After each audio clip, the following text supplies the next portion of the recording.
There he is. Hey there. Hey, buddy, how are you? I'm good. How are you? I'm good. Legitimately, like, how are you? We haven't actually spoken in several days, so We haven't. Legitimately, I'm really good. oh, good. Yeah, I'm really good. I've been really busy. Uh-huh. A lot of stuff going on. Sending my script out like crazy. Hey, you finished your script. You finished your screenplay. I finished the second draft based on the notes that I got from you, the incredibly wonderful notes that I got from you. I was just like, spell check this, man. That's a simple app that you can get on almost any word Yeah. processing program. Your are two different things. Yeah, that was it. Those are the notes. Yeah. No, you were a tremendous help. Well, it's a tremendously funny script. There were three notes, and one And was then spelling. So I had one of those moments too where I was reading it through, and I was reading one particular scene, and I said, "Absolutely nothing happens in this scene that moves the story forward, and I can lift these 2 pages right out, and nobody will ever know they existed." right, So they're great gone. feeling, isn't it? I It's a love that. great feeling. Yeah. So this is exciting. We've got a movie to talk about. Yeah, we and got a movie. and a guy to come help us talk about it later. Who knew that somebody would come do that? Yeah. Just for little old us, you know? Yeah. So the movie this week that we saw that we're going to talk about. You watched it? I watched this one. Yes. Okay. I don't always watch them, but I do. I watch them every week. Okay. My favorite year. My favorite year. And here comes the moment of truth, because as people who watch the show know, we don't talk to each other beforehand, so we don't know whether or not we like it. Although we do have a guest coming on the show this week, so we're, I mean, we're in a bind. What are we going to say? How are we going to? How are we going to put this? Okay. But we do have to tell the truth. Well, I mean, I've loved this movie. I had a great time. I mean, I adore this movie. I hadn't seen it in ages. I mean, it's possible I haven't seen it since it came out. I haven't seen it. I know I saw it in the theater when it came out, and it was a huge, big deal movie. Like, I remember there were a few comedies of that time that were like big. Everybody talked about this one. I think. I mean, what was it? What was another one? My Favorite Year is the only one that comes to mind from '82. It's the only funny movie. The only funny movie in 1982. No, like Victoria is a movie that comes to mind that was similarly like, oh, everybody saw it. Yeah. Everybody had also it. Another one of my favorite movies. Really great movies. Similar feeling and similar things about well, both of them are love letters to a particular place in time. Yeah. And do it very effectively. And both of them end up being about something much deeper than you think they're about when you start watching. Yeah, very much so. I guess for people that don't know what it is, it's a comedy. It's a very funny comedy from 1982, directed by Richard Benjamin. It was his first feature film, I believe. Really? That he directed, yeah. I think he'd done some television, but this was his first feature. So what a debut for a director. Incredible. Yeah. Written by Norman Steinberg and Dennis Palumbo, and starring the great Peter O'Toole. Who's that? Who's Peter O'Toole? Peter O'Toole. You know him. I thought he only worked at the provinces. No, Peter O'Toole, the great Mark Linn-Baker. Wait. Not just starring the great Mark Linn-Baker, but introducing Mark Linn-Baker, which I don't know. I'm looking forward to finding out how accurate that is in truth, because IMDb says some funny things about credits. Seems like it's not an introduction, maybe completely, but I want to hear the truth to that. Jessica Harper, the wonderful Jessica Harper, and a cast of phenomenal New York eccentrics, and it's just a blast. It's a love letter. Yeah. to early television and to your show of shows, which was Sid Caesar's big live comedy television show that kind of like set the template for what Saturday Night Live became, right? I mean, it was like the original, and that like an Uncle Milty's show were the two big shows. Yeah. And this was is kind of about that show and about a fictional scenario, but not totally fictional. No, it's really, I mean, they're pretty close to Sid Caesar. I mean, it's they're Sid Caesar. The craziness and and he's even named, you know, King Kaiser.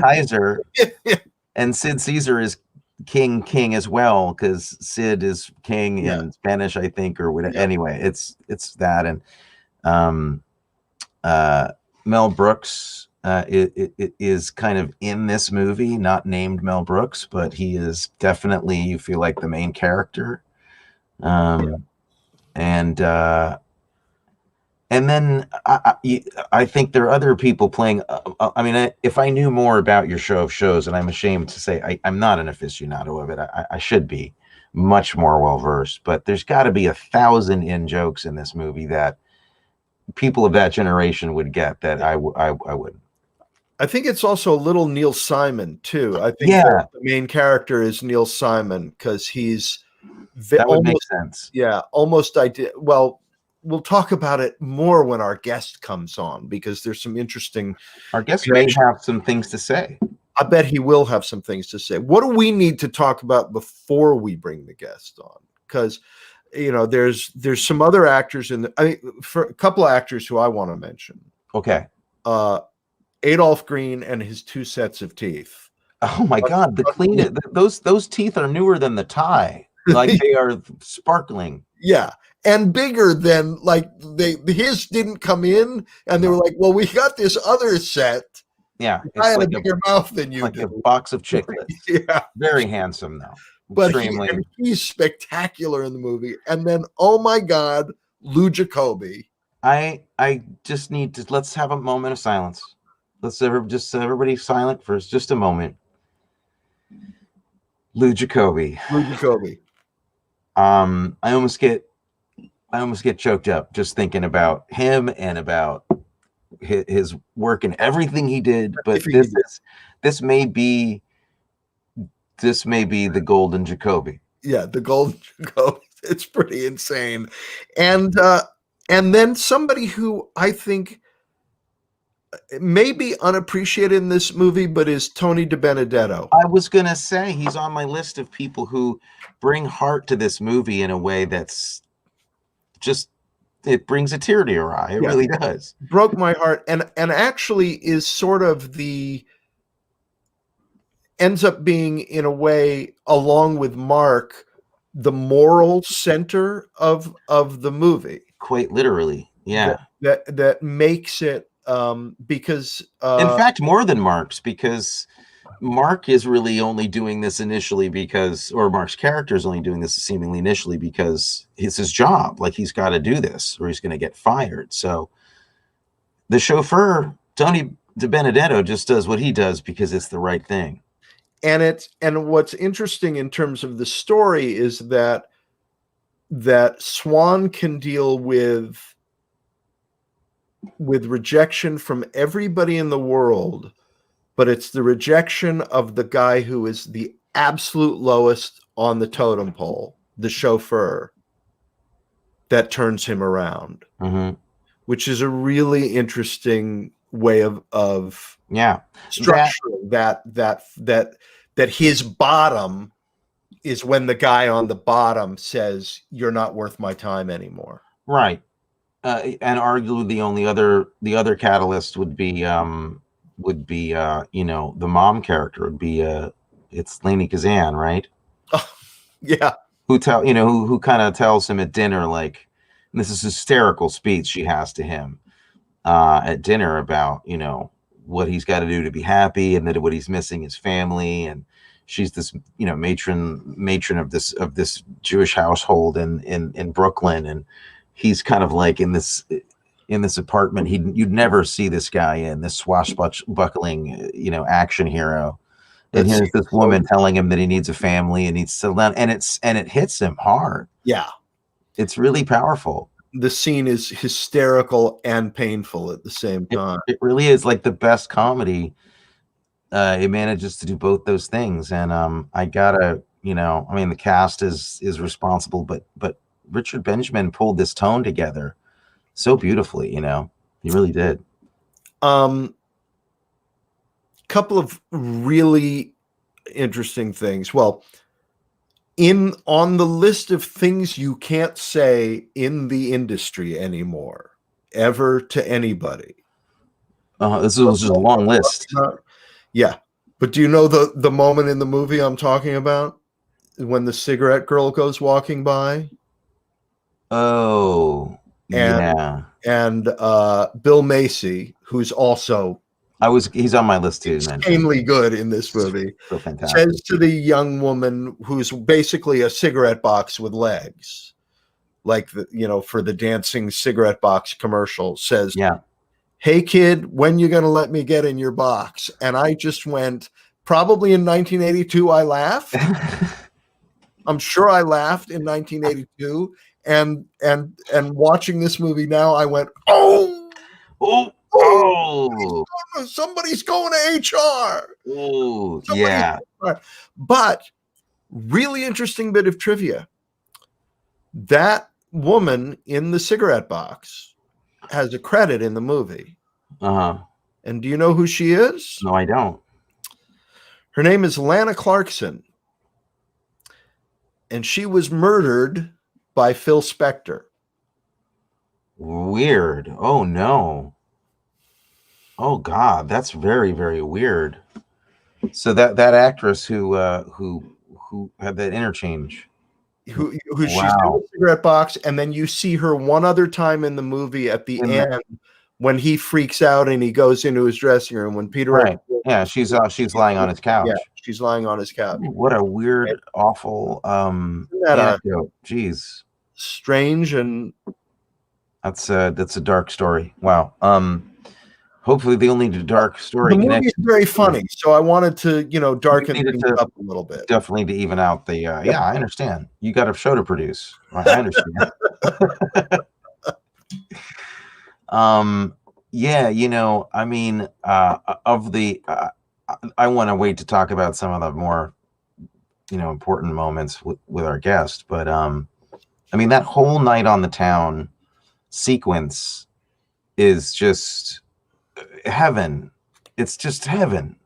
The minute they go to Brooklyn and have that whole night where they're on the town having an escapade, I forgot just how beautifully constructed that whole section is as like classic screwball comedy and a love letter, not just to a time and place, but also to a style of acting and to a kind of respect to theatrical traditions and stuff. It's just a warm feeling, and I wonder if actors maybe particularly have a feeling like that about this movie.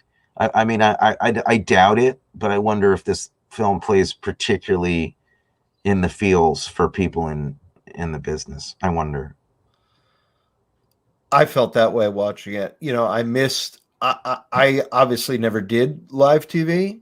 Well, you didn't live theater though. It's a. I mean, yeah, but it brought back so many of the stories that I've heard from everybody else about the days of television. Mom talks about doing live television, watching them directing live television, and well, like we keep saying, it's just a love letter. It truly is. And to New York, and to 30 Rock, which is incredible, like how long that iconic place has been, represented and talked about and furnished with some of the funniest people that ever walked the earth, 30 Rockefeller.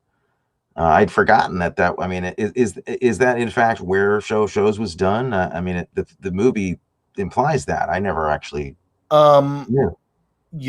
I think. Why would they have lied about that? That would. I'm not sure.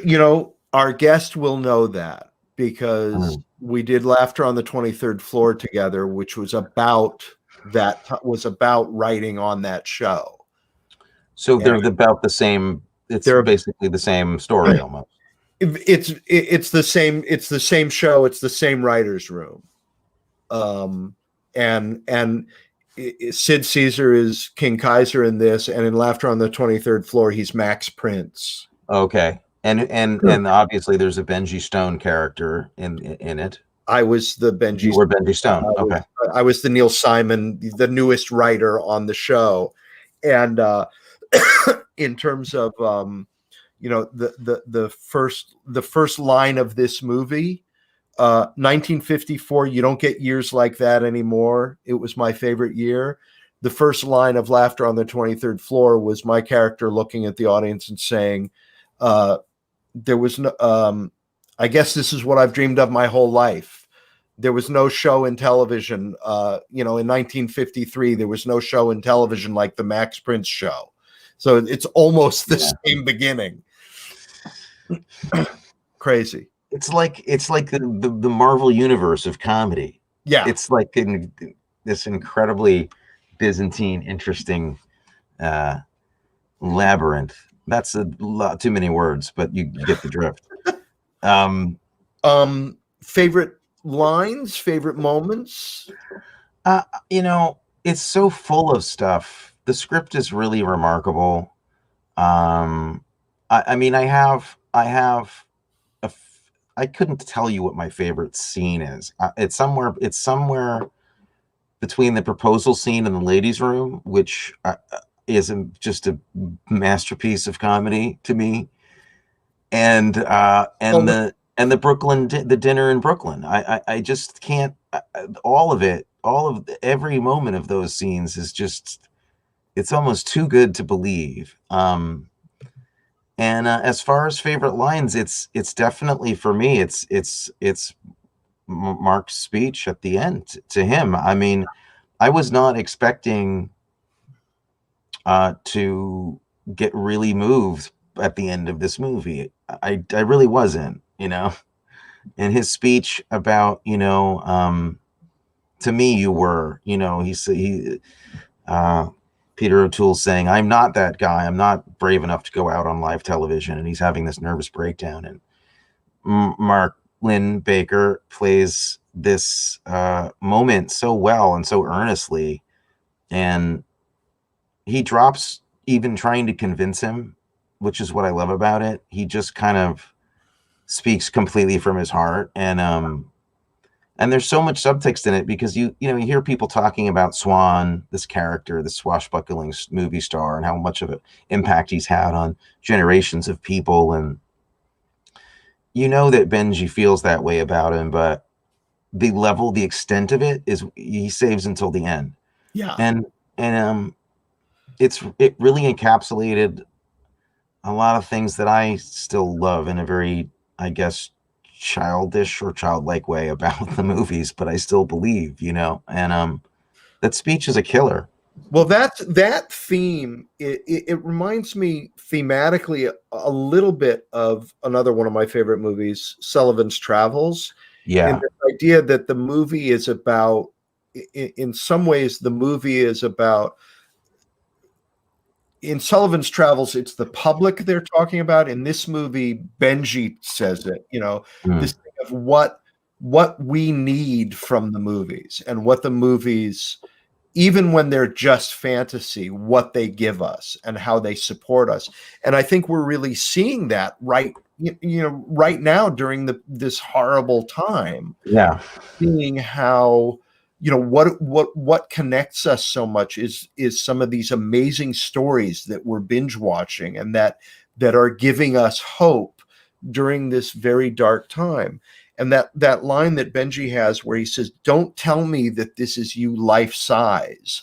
I can't use you life size." And that idea that we need things bigger than life to give us hope, to give us something to aspire to. And that's the moment when this, this movie turns. It's funny, and then every once in a while it turns and you suddenly have tears in your eye. Yeah. And that line was one of the ones that did it to me. I was just suddenly, my heart broke because we need heroes. We need. It's true now more than ever, maybe. I mean, we need legitimate people. We need true people, but we also, we really are. They're overrated. Okay, most of the time it's true. There's also a cool thing about it where it's like you get this window into people who are in show business. When I bring home Jolson or Capone, then it's Al. Thank you, Scott Williams. That is absolutely. Scott is a writer, so he knows a good line. That was brilliant. That was brilliant. I was saying, like, how you get this window into these people who run this comedy show, which is the hottest show on television, and it's an exciting. What more exciting place to be? Like, it seems like that would be, who would want heroes? You're already living in it right there. Right. And yet all of these people look to Peter O'Toole's character in one way or another as, he's admirable in a completely different way. Like, it shows that everybody in this business really does still secretly kind of have this kind of this worship of the stars that made them want to go to the movies in the first place. Yeah. And it's I don't know, go ahead. No, you keep going.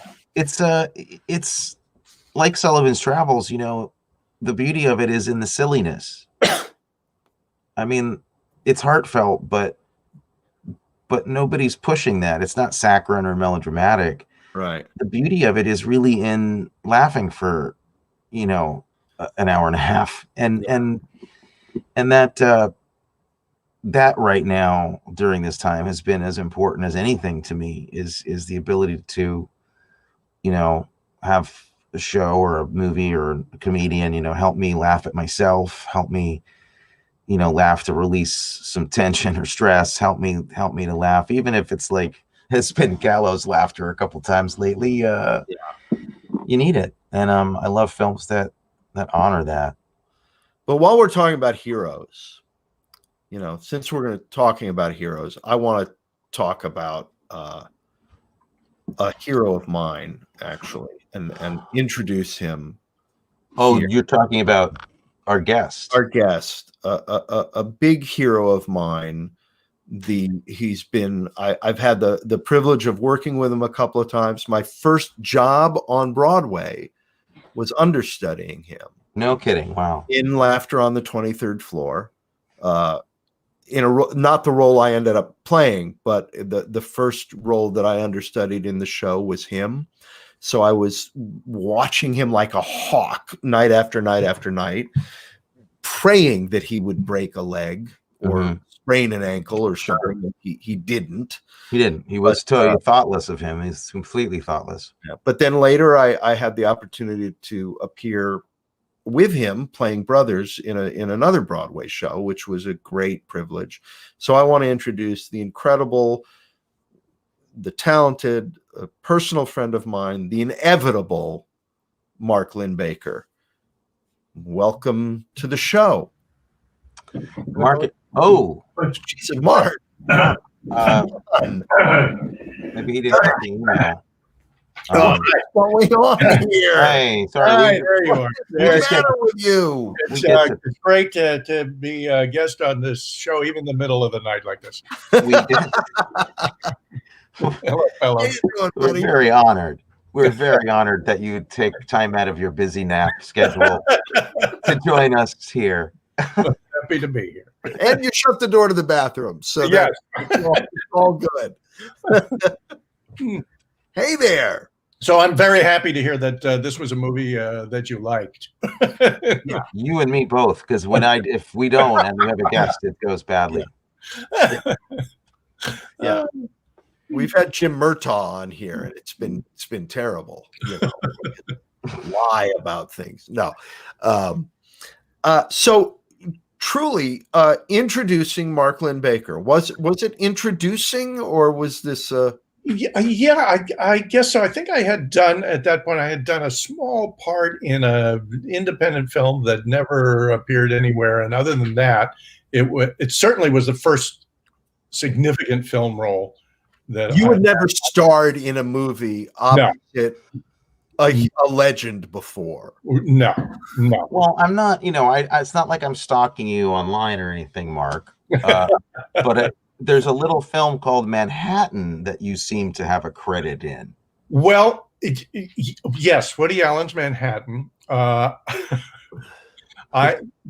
Originally I was doing Shakespeare in the Park in the Delacorte Theater. I was doing All's Well That Ends Well in the Park, and Woody Allen shot a scene with the characters watching the Shakespeare in the Park scene. So myself and Franny Conroy is also in the show. She and I were on stage doing Shakespeare while that scene was shot. Woody Allen later reshot that scene somewhere else. So that scene didn't make it in, but in the montage at the beginning, there is a shot, I think a single shot of the Shakespeare in the Park. There I am. It's on for less time than the screen credit at the end.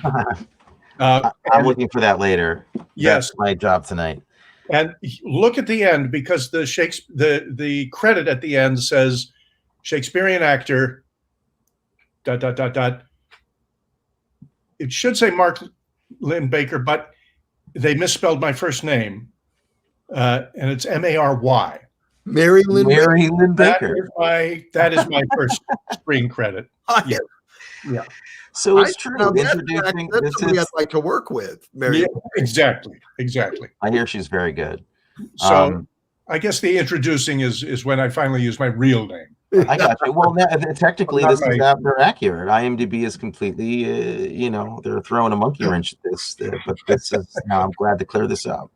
Thank you for clearing that up. You don't see that very often anymore. Introducing somebody. What does that feel like? Did you know they were going to? Was that an agent's decision? Did they negotiate that, or was that a surprise?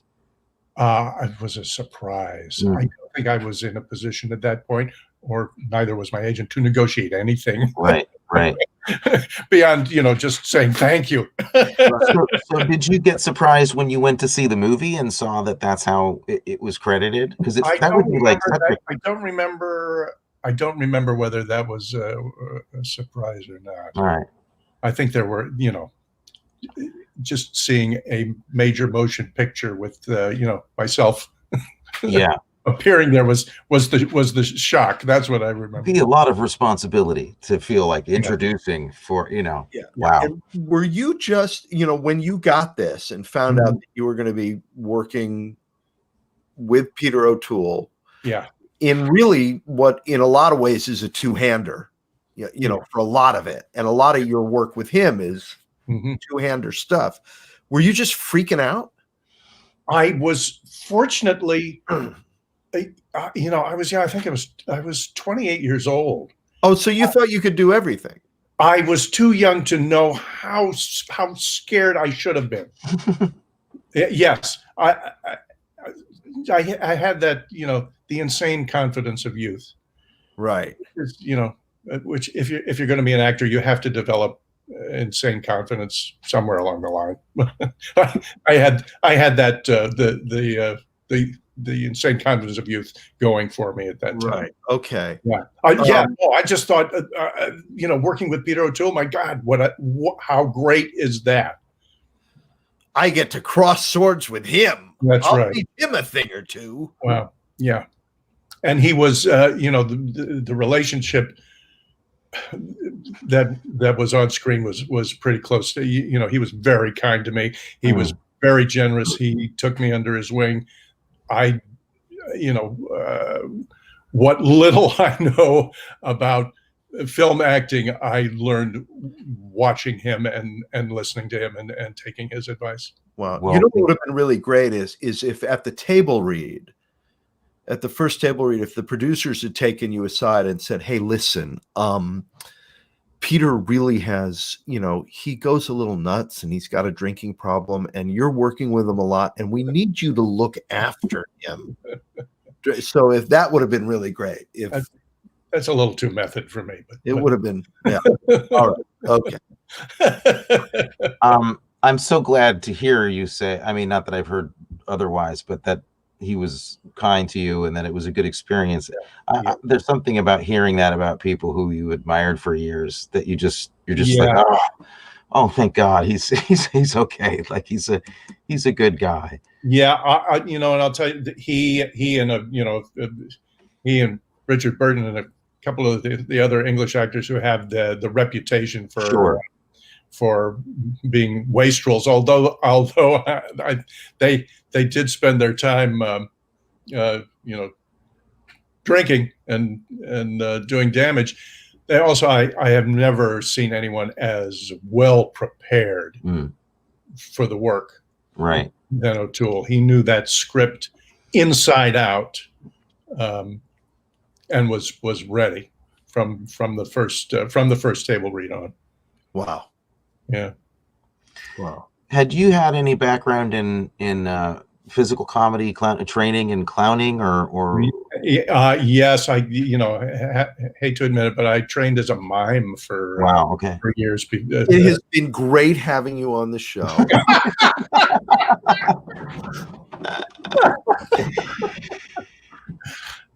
But that's all the time. No, I trained as a mime before it became a dirty word. Well, it's clear you've got your your physicality in the movie is so well tuned, and it's Thank you. good. Thank you. You were talking about favorite scenes. One of my favorite scenes in that movie is the rooftop scene. Oh my God, is it great? Oh, the timing of it is fantastic. Oh my God. And the funniest moment for me, or one of the funniest, is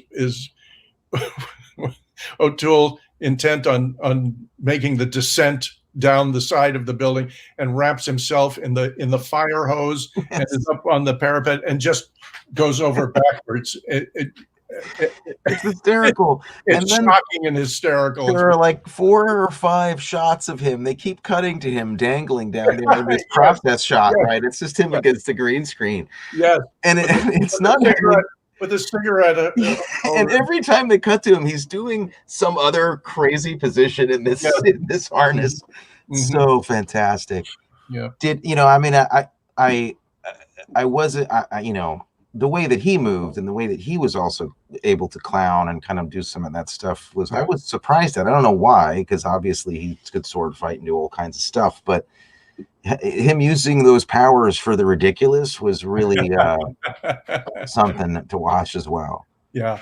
Well, he definitely has a real sense of humor, sense of humor. Did you go out drinking with him? He was not drinking at that time. Okay. I think he was. I think he had been ill and was recovering from. I don't know whether they ever said why. He may have had some surgery, but he was not drinking. Okay. That's a shame. It's too bad. Well, it's too bad. Moving on. Yeah, I would have said, can we delay production until drinking again? Yeah. Oh boy. Well, remarkable because there's a guy that knew what it felt like to do that and how willing he was to really present that part of himself. Yes. His hangover scenes are brutal. Yes, incredible. Yes. The scene where we wheel him into the hotel. He's just strapped to the suitcase. He's singing the 1812 overture. Yes. Yeah. Like you had a story about auditioning for this? Well, as you mentioned, it was Richard Benjamin's first film as a director, and I think he is largely responsible for some of there's great actors in this film, but he really got the best of them. I think that was a real talent of his. But this was his first film. I was the first person to read for that part.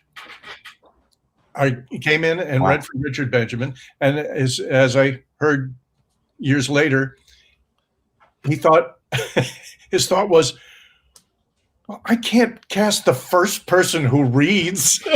Yeah, right. So about 2 months went by where, everybody in the world who was should be considered for that part read for that part. And at the end of I think two months, I finally went out and screen tested on the MGM lot and got the part. Who did you screen test with? Do you remember? Yes, but yes.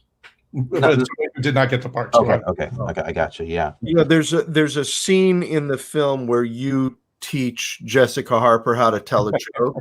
Yes. It goes on, and it goes very badly for her. Mm-hmm. And it's a wonderful scene, but as I was watching that scene, it reminded me of my first understudy rehearsal with Steve Beckler for Laughter on the 23rd Floor. Because, I think for people who don't, that scene, she literally doesn't know how to tell she keeps getting the joke wrong. Yes. But for people who don't know comedy, because you worked with Jerry Zaks and Beckler and that thing of saying, no, it's da da da da da da da da da da da da da, right?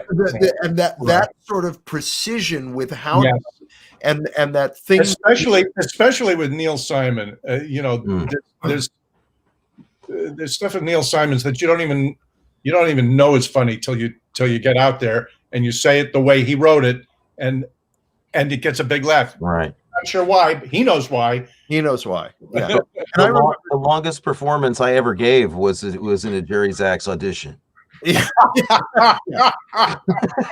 It can be tough. It can be a tough room all by himself. Yeah, that was a tough room. But the precision of what you learn about that kind of comedy. I remember when I was doing I would say Neil Simon, that character in Neil Simon was one of the writers on your shows, right, with his brother Danny, and the character played by Basil Hoffman, who doesn't speak. He has one line at the end. Yeah, is that Danny Simon? Whispers everything to Ann DeSalvo, yes, her character.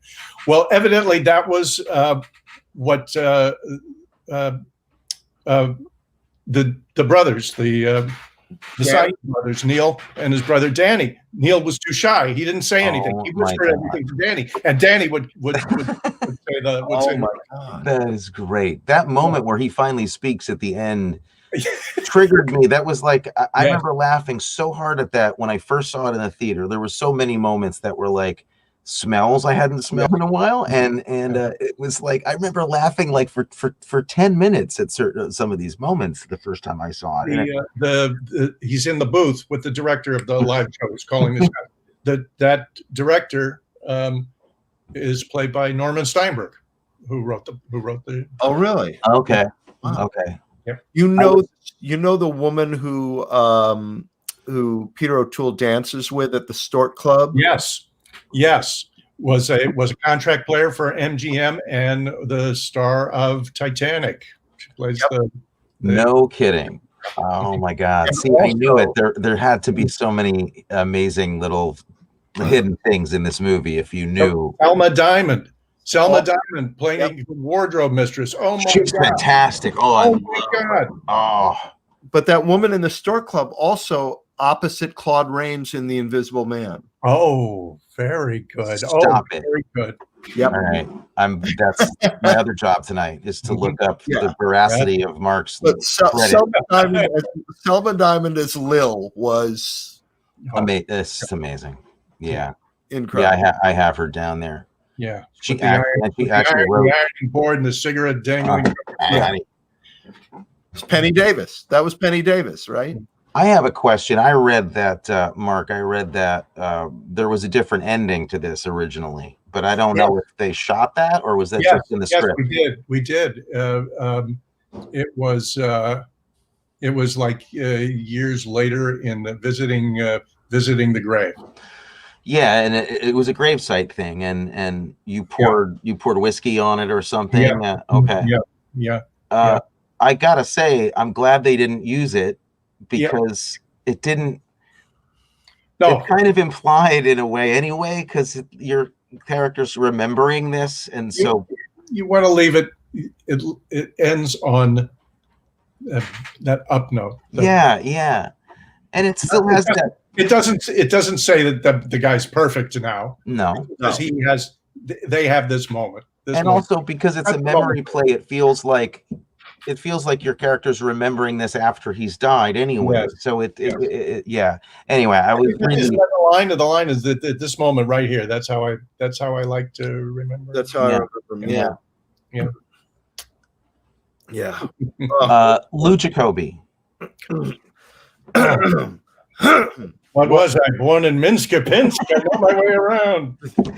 I mean, he's there's a lot of weird, interesting connections family-wise to this movie and stuff through our dad, who knew a lot of these people as well. Like Pop, he knew Mel Brooks back in the day, and he knew Carl Reiner, and he knew Sid Caesar. He worked with Sid Caesar. In fact, I worked with Sid Caesar as a child actor. I did some little bit with him. It's an early memory. Right.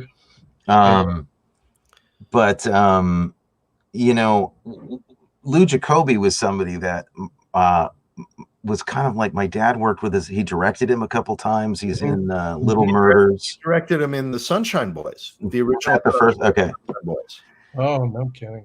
And he was always just like this mysterious figure to me who would show up so kind of infrequently in movies. Yeah. And it's just a golden time whenever you see him. And I think this is the funniest thing he ever did.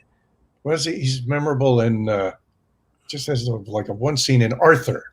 Oh my God. The flower shop. He's in the flower shop owner. Yeah. And he's never, you can't forget him. Avalon, exactly. Right. Wonderful. Was it hard to get through that Brooklyn dinner scene? Were people cracking up, or did you just get through it? That's some of the funniest stuff. It is, but you don't. The wedding dress. If you laugh, you're going to ruin it. If it's going well, it's deadly serious. Even though it's funny, you're not going to. It hasn't stopped me, but I'm not that good, so I laugh all the time. Oh my God, it's just it's priceless. Good stuff. Where did you shoot the interiors? Was that all New York, or was it LA and New York? Soundstage on the MGM lot. Cool. We actually started with the outdoor stuff in New York. We shot the Central Park stuff, walking through Central Park at dawn. The stuff on horseback. The stuff on horseback. Were you terrified in that shot? Yes. Yeah. You look terrified. Full out. Yeah. We were, doing shots of the two of us right after he, steals a horse. We're riding through Central Park. O'Toole told me that the last time he had ridden on a horse in a movie like this was with Richard Burton and Beckett. But it's very comforting. But that O'Toole had moved up one seat. Oh my God. You do look legitimately terrified in that one shot. Oh yes, absolutely. We were getting ready to shoot a shot of the two of us going across the bridge over the lake at Central Park, a beautiful bridge. We had been shooting early. It was like getting later in the day. What I had no one had told me that we had the galloping horse, and this was the smaller horse that we were going to ride across the bridge. What I did not know was that this was also the rearing horse. And it had been trained, so if you brought your heel up onto its haunches, it reared. I didn't know that. I was on the back of the horse. So we're setting up to do the shot, and evidently, my heel hit the spot, and the horse reared, and we're falling off. We're falling off. We're falling. We're falling. I'm falling. O'Toole is falling. And my thought is, oh my God, I've killed Peter O'Toole. And we fall. I land on my back on the ground. O'Toole seems to land on his feet with a cigarette lit before he, it was just, in exactly the same position as your character. That's right. And that I had told Norman Steinberg that was my thought, and he put that in that rooftop scene after O'Toole. Okay. And he goes on. I run over to the thing and said, "Oh my God, I killed him! I'm supposed to take care of him, and I killed him." I was going to ask which was shot first. That's fantastic. Yeah. Oh, the New York stuff outside was the first stuff we shot. Oh, God, so much fun stuff in this. Katie McLean, who plays the daughter, the little daughter. Oh yeah, went on to have a big career. Huge star on All My Children for years and years and years. Well, for heaven's sakes, I was unaware of that. Yeah. And what's funny is she's a friend of mine. I know her out in LA, and same exact eyes, like you'd recognize her instantly. That's right. And then there's some fun visual stuff in this movie, editing wise. The cut from Selma Diamond in the ladies' room when after the famous, so is this, madam, every now and then. They cut from that to 2 hot dogs getting the Yes. And also I love cutting to the statue of Prometheus after you kiss. Oh, that's for the first time. Yes. Here's somebody flying too close to the sun. I like the sheer amount of Chinese takeout containers that are on that desk. It's about $300 worth of food there. It's fantastic.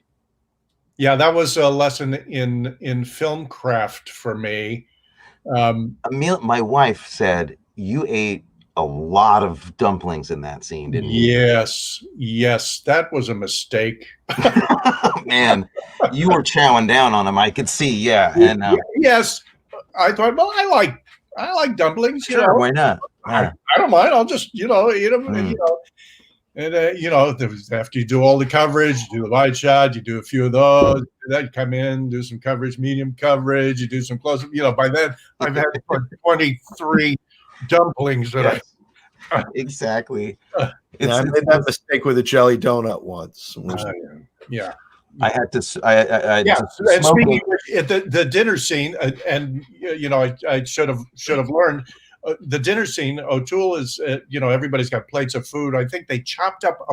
O'Toole asked for a little bit of apple to be chopped up, and so he's, looks like he's chowing down, but all he's doing is eating, little apple. This smart man. Yes. Yeah. Yes. I did a short film last year, and the character had to smoke in it, and I was like, yeah, no, I'll do it because I could smoke. I'm a smoker or whatever.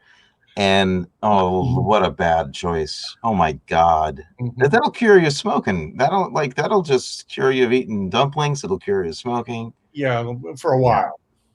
Yeah, for a while. Yeah. Wow. I don't have any more notes. I could go on and on about this movie, but I want to say. I want to give a shout out to Richard Benjamin. I worked with him as well. I acted with Richard I did a show with him and Paula I think we did a show together for like 4 or 5 months in the city. What a sweet guy. What an angel of a man. Yeah. Bright and talented and great with actors. Speaking of which, Matthew, we did Laughter on the 23rd Floor, which is Neil Simon's version of, your show of shows.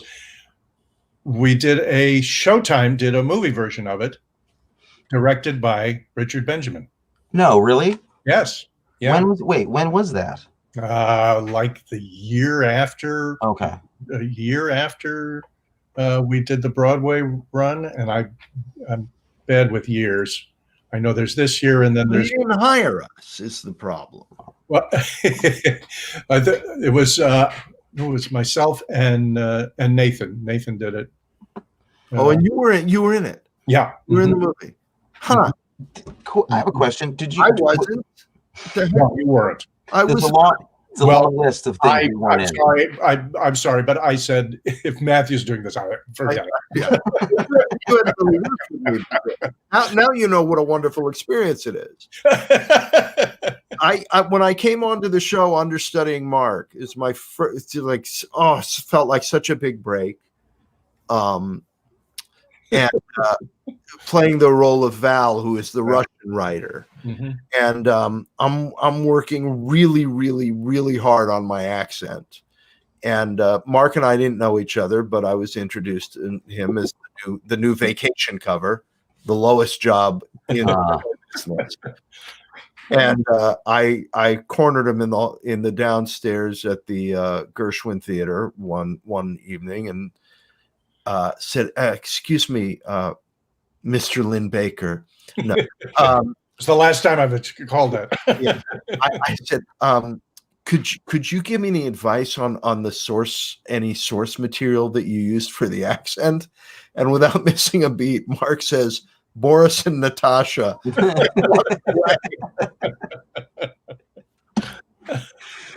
then I got a note on my accent one day. About a week later, "Matthew, the accent is wonderful, very authentic.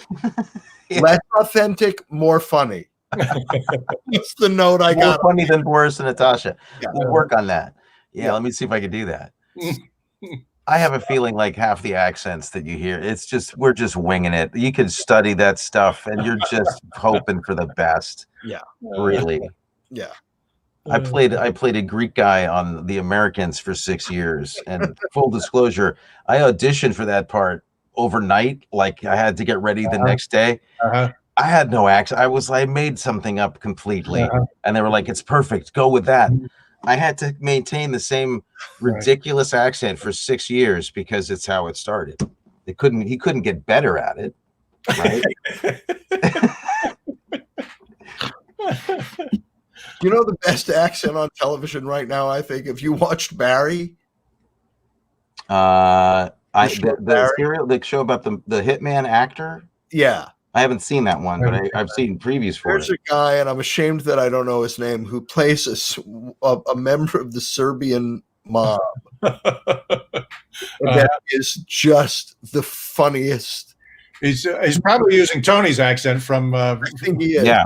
I should be getting some money from that soon. Yes. Mm-hmm. This guy is brilliant on the show. Mm-hmm.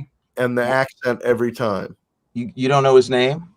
We don't want to give him a shout out or anything. I'll give him a shout out. You guys talk amongst yourselves. I'll come up with the name. Give me a second. Are you doing anything right now that's exciting, Mark? Or staying alive is a very exciting thing to do these days. It's the COVID times. There's not a whole lot going on. Film and TV is starting up again. I have a theater company, New York Stage Film, that I've founded with partners 35 years ago, and we've been doing developmental work, without audience, but with writers and actors, just to keep everybody somewhat engaged and employed during this. It's a great program. I did a show up at Vassar a long time ago. It was so much fun. Well, we must have then. It's possible. Yeah. But you were probably pretty busy. I hope so. Running about. But is that still happening up at the college? Is it still? Yes. Oh, that's cool. Yeah. And it's great fun. You've had me up there a couple of times, and I've loved it. Yeah. I just like being back in a dorm room. Anytime that someone says, "Come and you bring a fan." Yeah. That's theater. Yeah. Bring your own fan. Mm-hmm. Anthony Carrigan is the name of the fella on Barry. Very excellent. Good. Thank you. And he is killer funny. I have to see it. I have to see. Who's that? Bill Hader. Bill Hader. Bill I'm Hader. watching it because my daughter told me I have to watch it because it's about Bill Hader wanting to be an actor, and he's in an acting class in L.A. And Henry Winkler is the actor. Yeah. And my daughter and her friends were watching it and said, "Isn't your dad an acting teacher in L.A.?" And Abigail said, "Oh my God, it's my dad." He does this thing, which I don't do, but I'm thinking of instituting it in my class. Then when all the students are there and he walks into the class, they all have to stand up and applaud. They have to give him a standing ovation when he shows up in class. That feels right. I like that idea. I'm thinking of instituting that. Nice. Yeah. Nice. Show some respect. Yeah. So this has been just such a treat having you here. Well, fellows, I'm glad you were. I'm glad my favorite year was a film that made your list. It made my day. It made my month. It was honestly great to revisit it, and it's still considered such a classic film. I mean, people must still come up to you about this movie, right? You still must get stopped. How many years ago? 13 years ago, the film festival in Rhinebeck did a screening of it, and I was able to bring my daughter, who was 5 years old at the time, and she got to see it on the big screen for the age of 5. And afterwards, I said to her, "So what did you think?" And she said, 5 years old, I'm proud as can be, but at 5 years old, she says, "You wanted him to be a hero, and then he was." Oh man! Hey, that's it. Yeah, you won. You won. That's amazing. That's beautiful. That's great. Well, thank you so much for talking to us, Mark. It was really a pleasure. Thank you for having me on board. And we don't know what we're doing next week, do we? We didn't decide. No. Mark, you want to tell us to see if there's a film you need to tell us to see? Let me go through my Rolodex and come up with something. We need something. Anything is fine. Anything over 30 minutes. Okay. Well, ladies and gentlemen, we're very sorry we didn't figure out what movie we're going to be doing next week. But you're used to it by now. Subscribe to this channel and you'll get notified. And Mark, thank you for joining us. And my pleasure. I hope I get to understudy you again sometime. Have a good night, everybody. Good night.